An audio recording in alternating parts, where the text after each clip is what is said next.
பேட்டி கொடுக்க மனசு கஷ்டமா இருக்கு சார். இந்த மாதிரி போய் மாட்டோன்னு எனக்கு தெரியாது சார். உங்களே யாருன்னு மேல பார்க்க போறா எடுக்க போறா. எனக்கு 1000 பேரு வந்தாலும் என் பையன் வந்து முன்னால நிக்கிறது மாதிரி இருக்குமா. இங்க வந்து அந்த குடும்பத்துக்கு வந்து அவர் ஒரே பையன்தான். அந்த பையன்தான் எல்லாத்தையும் பார்க்கணும். வேற ஆதரவும் இல்லை. எப்படி போகணும், யார்கிட்டாச்சும் வந்து பேசு, நம்மக்கிட்ட பேசணும் அப்படின்னு நான் நினச்சிட்டேன்.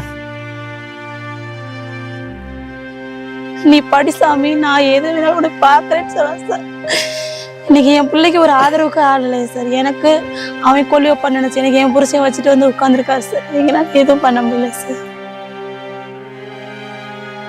அப்படி எந்திரிச்சு பார்த்துட்டு சரி நம்ம இருப்போம், எப்படி ஏதோ ஒரு பக்கம் இருப்பா அப்படிங்கிற ஒரு நம்பிக்கையில் மெதுவாக தேட ஆரம்பிக்கும் போது கடைசியாக ஜிஹெச்சில் இறந்த நிலையில் மார்ச்சுரியில் அவங்க பார்க்குறேன் சார். தாமரைங்கண்ணன் சார், ஒரே பையன்தான். பேட்டி கொடுக்க மனசு கஷ்டமா இருக்கு சார். இந்த மாதிரி போய் மாட்டோன்னு எனக்கு தெரியாது சார். மருமக மாசமா இருக்கு. அந்த பிள்ளை பிஎஸ்சி மைக்ராய் படிச்சிருக்கு. இந்த பிள்ளை பிஎஸ்சி கெமிஸ்ட்ரி படிச்சுட்டு இருக்கு. எங்களோட தொழில் கூலி தொழில் தான் சார். பெரிய வருமானம் எனக்கு கிடையாது. எனக்கு வீடு வாடகை கொடுத்தா சொந்த வீடும் கிடையாது. நாங்கள் ஒத்தப்பட்டியில் இருக்கோங்க சார். கரூரில் தான் குடியிருக்கோம். குடியிருக்கிறப்ப அவன் வந்து ஏதாச்சும் போனது தான் சார். இப்படி போய் மாட்டோன்னு எங்களுக்கு தெரியாது. என் பையனுக்கு கல்யாணம் ஆயிடுச்சு. அவனுக்கு பொண்டாட்டி மாசமா இருக்கு. இந்த மாதிரி நிற மாதம் கர்ப்பிணி பெண்ணை விட்டுட்டு எனக்கு ஒரு பொண்ணு இருக்குது. எல்லாமே அவனை நம்பி தான் நாங்கள் இருக்கிறோம். இங்கே கொண்டே கரூரில் விட்டு ஏதாச்சும் போய் உள்ளே போய் மாட்டிட்டான் சார். இப்போ அவனை நம்பி தான் நாங்கள் எல்லாமே இருந்தோம்.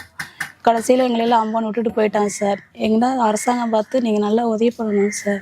ரொம்ப கஷ்டமாக இருக்குங்க சார்.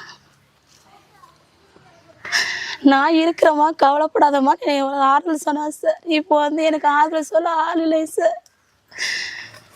எல்லாமே குடும்பத்தை அவள் தான் சார் பார்த்தான். என் பிள்ளைக்கு நீ படிசாமி, நான் எது வேணாலும் உனக்கு பார்க்குறேன்னு சொன்னான் சார். இன்னைக்கு என் பிள்ளைக்கு ஒரு ஆதரவுக்கு ஆள் இல்லை சார். எனக்கு அவன் கொல்லி வைப்பான்னு நினச்சேன். எனக்கு என் புருஷன் வச்சுட்டு வந்து உட்காந்துருக்காரு சார். எங்களால் எதுவும் பண்ண முடியல சார். எனக்கு ஜீரணிக்கவே முடியல சார். வாழ்க்கையில் வந்து ஜீரணிக்கவே முடியல.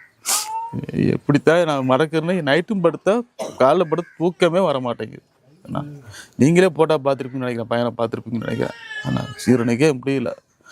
இப்போ என்னால் இருந்ததேக்கே 2 பேர்த்த படிக்க வச்சு, இப்போ என்னால் முடியாத சூழ்நிலை, மனம் உளைச்சல்வார். இன்னும் மேற்கொண்டு போய் படிக்க வைக்கணும்ல. சொல்லுங்கள், அது நம்ம எப்படி சொல்கிறேன்னே தெரியல.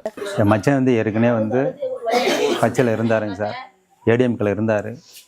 இப்போ வந்து விஜய் ரசிகராக இருந்து வேலைக்கு போகிறேன்ட்டு போய் விஜய் ரசிகர் கூட்டத்துக்கு போயிட்டார்.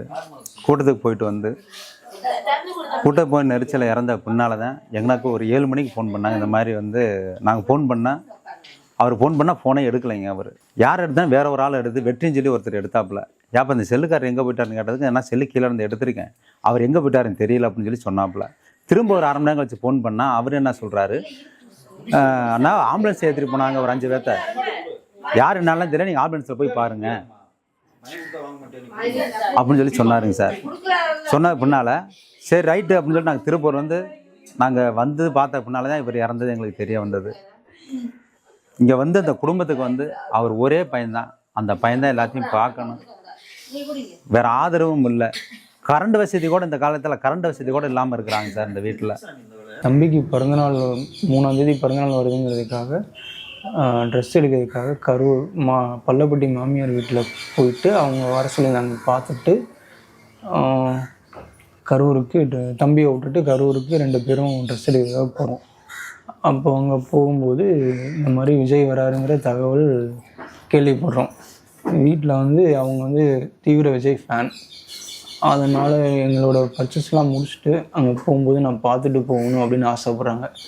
இந்த காரணத்துக்காக நாங்கள் அங்கே பார்க்குறதுக்காக போய் நிற்கிறோம். ஒரு இடத்துல நிற்கிறோம். எல்லா லேடிஸ் எல்லாமே இருந்தாங்க. அதனால் பாதுகாப்பாக தான் இருந்தது. பாதுகாப்பாக தான், ஒன்றும் பிரச்சனை இல்லாமல் இருந்தது.